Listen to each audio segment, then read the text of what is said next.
Pemirsa, baru saja kita menyaksikan pelantikan dari anggota Kabinet Merah Putih yang terbaru setelah Presiden Prabowo Subianto melakukan perombakan atau reshuffle Kabinet Merah Putih yang dilaksanakan pada hari Senin, tanggal 8 September 2025. Tadi disampaikan bahwa Presiden memberhentikan Menteri Koordinator Bidang Politik dan Keamanan atau Menko Polhukam Budi Gunawan.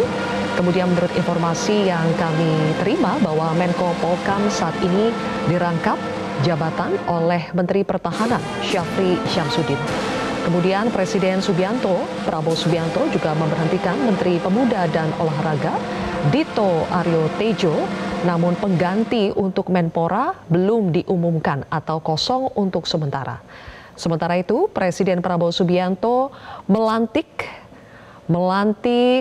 ada Purbaya Yudi Sadewa yang sebelumnya menjabat sebagai Ketua Dewan Komisioner Lembaga Penjamin Simpanan atau LPS menjadi Menteri Keuangan menggantikan Sri Mulyani Indrawati. Selain itu, Presiden juga melantik Muhtahrudin yang sebelumnya adalah anggota Komisi 12 DPR RI fraksi Golkar sebagai Menteri Pelindungan Pekerja Migran Indonesia atau Menteri P2MI yang sebelumnya dijabat oleh Abdul Qadir Karding. Selanjutnya adalah Ferry Juliantono yang menjabat sebagai Wakil Menteri Koperasi dilantik sebagai Menteri Koperasi yang baru menggantikan Budi Aris Setiadi. Kemudian Presiden juga melantik Menteri dan Wakil Menteri untuk kementerian yang baru yaitu Kementerian Haji dan Umroh. Presiden melantik Irfan Yusuf atau yang dikenal dengan Gus Ivan sebelumnya menjabat sebagai Kepala Badan Penyelenggara Haji atau BPH sebagai Menteri Haji dan Umroh. Sementara untuk Wakil Menterinya adalah Dhanil Anzar Simanjuntak yang sebelumnya menjabat sebagai Wakil BPH.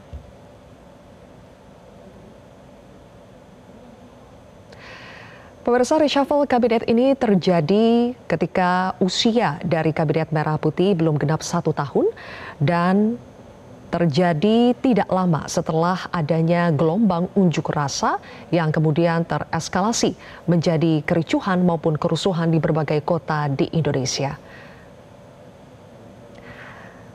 Kita akan meminta respons dari ekonom. Ada Mas Joshua Pardede. Mas Joshua, selamat sore, masih bergabung dengan Metro TV. Selamat sore. Baik, Mas Joshua dengan Zilvia di studio sekarang sudah clear sekali bahwa yang menggantikan Ibu Sri Mulyani Indrawati sebagai Menteri Keuangan adalah Purbaya Yudi Sadewa. Mas Joshua, bagaimana Anda melihat pasar akan merespons nama Menteri Keuangan kita yang baru? Ya, sepertinya kalau kita melihat jangka pendeknya ya, di penutupan hari ini saja IHSG merosot 100 poin dan juga nilai tukar rupiah di pasar offshore juga melemah. Jadi memang kalau kita melihat pembukaan perdagangan besok, memang ada kecenderungan bahwa pasar domestik pun juga akan terkoreksi dengan pengumuman mundurnya ataupun mundurnya Ibu Sri Mulyani sebagai Menteri Keuangan. Baik. Mas Joshua, kita lanjutkan kembali ya. Setelah tadi kita mendengarkan ada informasi tambahan dari Mensesnek Prasetyo Hadi. Saya kembali ke pertanyaan, bagaimana Anda memprediksi respons pasar terhadap nama Menteri Keuangan yang baru, Purbaya? Ya, kalau kita bicara Pak Purbaya ini kan juga seorang teknokrat ya, dan sebelumnya adalah DK LPS, yang sebelumnya pun juga sebenarnya dalam rapat KSSK juga sering berkoordinasi juga dengan Menteri Keuangan dalam forum KSSK.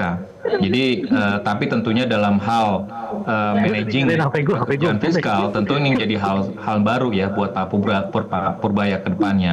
Tapi tentunya market akan menilai lagi ke depannya bagaimana kebijakan jangka pendek yang akan segera dikeluarkan oleh Pak Purbaya khususnya dalam menavigasi misalkan APBN 2026 dengan kondisi di mana pemerintah masih punya program prioritas. Di sisi lainnya tentunya dengan unjuk rasa di 2 minggu terakhir yang lalu, masyarakat ataupun mahasiswa pun juga memberikan masukan ataupun saran bahwa beberapa program prioritas tersebut juga bisa dialokasikan kepada hal-hal yang lebih urgent. Tentunya ini menjadi suatu hal yang krusial sekali sebagai Menteri Keuangan, bagaimana mengelola kas keuangan negara ini, tapi yang lebih penting lagi bagaimana meyakinkan dari para investor asing bahwa keuangan negara ataupun fiskal defisit kita ini tetap dijaga dalam level yang aman, yakni 3% terhadap PDB. Karena itu tentunya yang diapresiasi oleh para investor asing, yang tentunya dipertahankan terus oleh Ibu Sri Mulyani selama ini dalam 3 rezim ya, Pak SBY, Pak Jokowi dan juga Pak Presiden Prabowo, di mana fiskal defisit itu terus dijaga disiplinnya, sehingga ini yang harusnya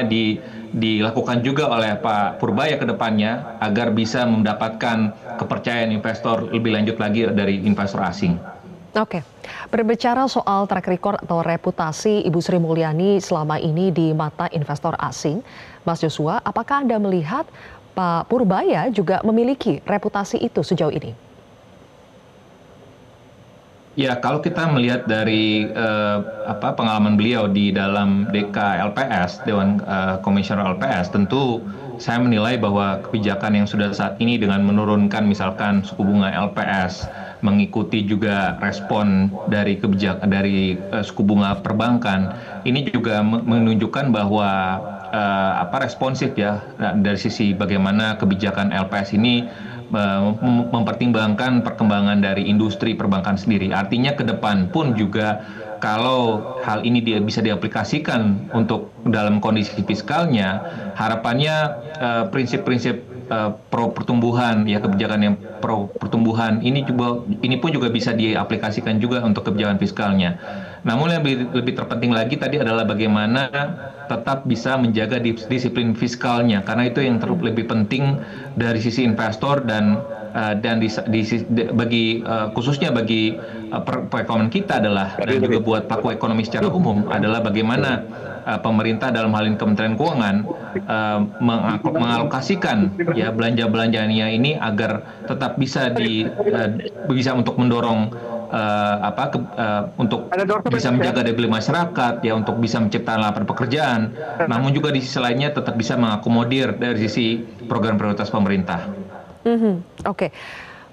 Berbicara mengenai proses transisi atau peralihan ya dari Ibu Sri Mulyani ke Pak Purbaya ini, menurut Anda Mas Joshua, apakah transisinya akan berjalan dengan smooth, dengan lancar, mengingat 3 Wamenkyu juga sampai saat ini masih bertahan, tidak diganti, apakah ini akan mempermudah proses transisi?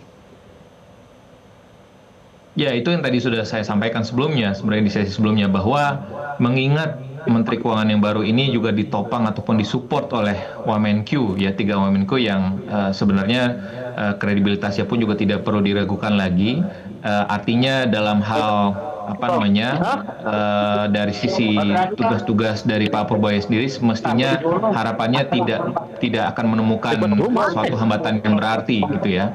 Dan tentunya yang lebih penting lagi, karena secara teknisnya tentunya akan di-cover sebagian besar oleh Wamenkyu-nya, dan tentunya yang lebih penting lagi tadi adalah bagaimana koordinasi dengan kementerian lembaga lainnya dalam hal pengelolaan anggaran, dan juga khususnya koordinasi dengan Presiden ya. Karena yang lebih penting lagi, karena Kementerian Keuangan saat ini sudah melapor langsung kepada Presiden, sehingga bagaimana Menteri Keuangan baru ini bisa meyakinkan tadi ya untuk program-program pemerintah, dan juga khususnya bagaimana hal-hal yang diharapkan oleh masyarakat, oleh mahasiswa sebelumnya ini bisa diakomodir juga oleh anggaran APBN kita.